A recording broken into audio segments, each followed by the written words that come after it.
السلام علیکم معزز سامعین۔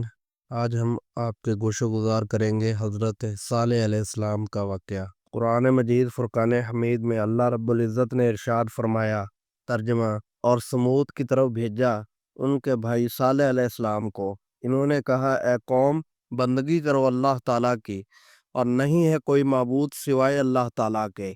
سمود در حقیقت ایک جماعت صاحب مال کی تھی، اور وہ بکریوں اور اونٹوں سے آسودہ حال تھے۔ جب قوم عاد کو حق تعالیٰ نے اس دنیا سے غارت کیا تو اس کے بعد قوم سمود نے ان کے شکستہ مکانوں پر قبضہ کر لیا اور ان کو ازسر نو تعمیر کر لیا۔ یہ قوم بھی کثرت مال اور کثرت اولاد سے گمراہ ہوئی۔ وہ اپنی دولت کے غرور پر نازا رہتے تھے اور بتوں کی عبادت میں مصروف رہتے تھے اور ظلم و فساد کثرت سے کرتے تھے۔ حضرت صالح علیہ السلام نے قوم سمود کو دعوت اللہ دی اور اس قوم سے کہا کہ اے قوم، اقرار کرو کہ خدا ایک ہے اور کوئی اس کا شریک نہیں۔ منکروں نے کہا کہ تمہاری پیغمبری کی کیا دلیل ہے؟ حضرت صالح علیہ السلام نے کہا کہ ہود کی قوم کو اللہ تعالیٰ نے سبب بے ایمانی اور بت پرستی کے ہلاک کیا، اور مجھے ان کے پیچھے اللہ تعالیٰ نے خلیفہ بنا کر تم پر بھیجا۔ قوم سمود کے سردار بولے کہ اے صالح، اگر تم اللہ تعالیٰ کی طرف سے پیغمبر بنا کر بھیجے گئے ہو تو ہم کو کچھ معجزہ دکھاؤ۔ حضرت صالح علیہ السلام نے کہا، تم بتاؤ کیا معجزہ دکھاؤں؟ یہ بات سن کر وہ آپس میں مشورہ کرنے لگے۔ پھر کچھ دیر بعد حضرت صالح علیہ السلام سے کہنے لگے کہ تم یہ معجزہ دکھاؤ کہ ایک اونٹنی اس پتھر سے نکلے اور اسی وقت وہ بچہ بھی جنے اور دودھ بھی دیوے، تب ہم جانیں گے کہ تم رسول خدا برحق ہو۔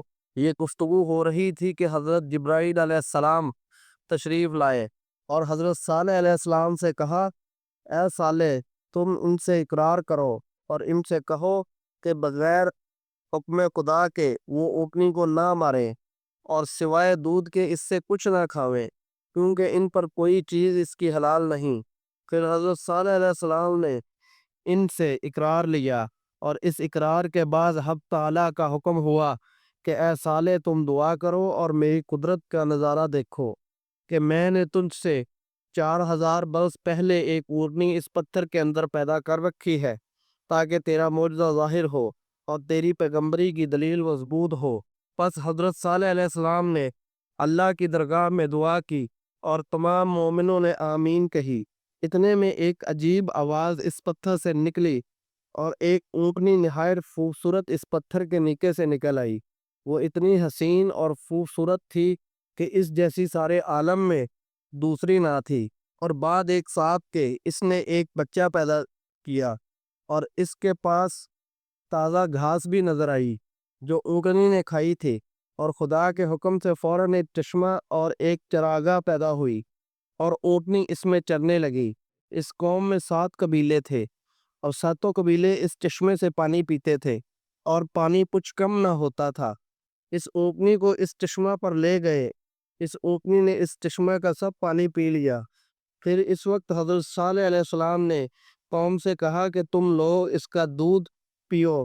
پس 7 قبیلے اس سے دودھ دو کر گھڑے اور مشکیں بھر بھر کر اپنے گھر لے جاتے تھے۔ اللہ تعالیٰ نے حضرت صالح علیہ السلام کو فرمایا، اپنی قوم سے کہہ دو کہ پانی اس چشمہ کا ایک روز اونٹنی کا ہے جس روز دودھ دھویا جائے گا، اور ایک دن ان کا ہے جس دن دودھ نہ دھویا جائے گا، جیسا کہ باری تعالیٰ نے فرمایا۔ ترجمہ: اور کہا، یہ اونٹنی ہے، اس کے پانی پینے کی ایک دن باری ہے اور تمہاری باری دوسرے دن کے مقرر ہے، اور اس اونٹنی کو کسی طرح سے چھیڑنا مت، ورنہ تم کو ایک بڑے دن کی آفت آ گھیرے گی۔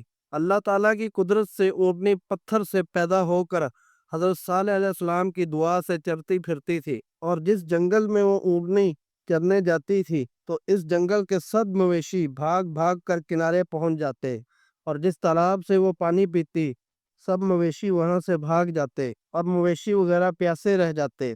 تب ایک مشورہ کیا اور یہ بات طے پائی کہ ایک دن پانی پر اونٹنی جاوے گی اور دوسرے دن ان لوگوں کے مویشی جاویں گے، اور یہ خلاصہ تفسیر سے لکھا ہے۔ اس کے بعد حضرت صالح علیہ السلام نے قوم سمود سے کہا کہ خبردار، یہ اونٹنی ہے اللہ تعالیٰ کی اور اس کو کبھی مت چھیڑنا اور اس کو کوئی تکلیف بھی مت دینا، ورنہ اس کی پاداش میں اللہ عز و جل تم پر سخت عذاب بھیجے گا۔ یہ بات حضرت صالح علیہ السلام کی سن کر وہ لوگ اس اونٹنی کو پیار کرتے تھے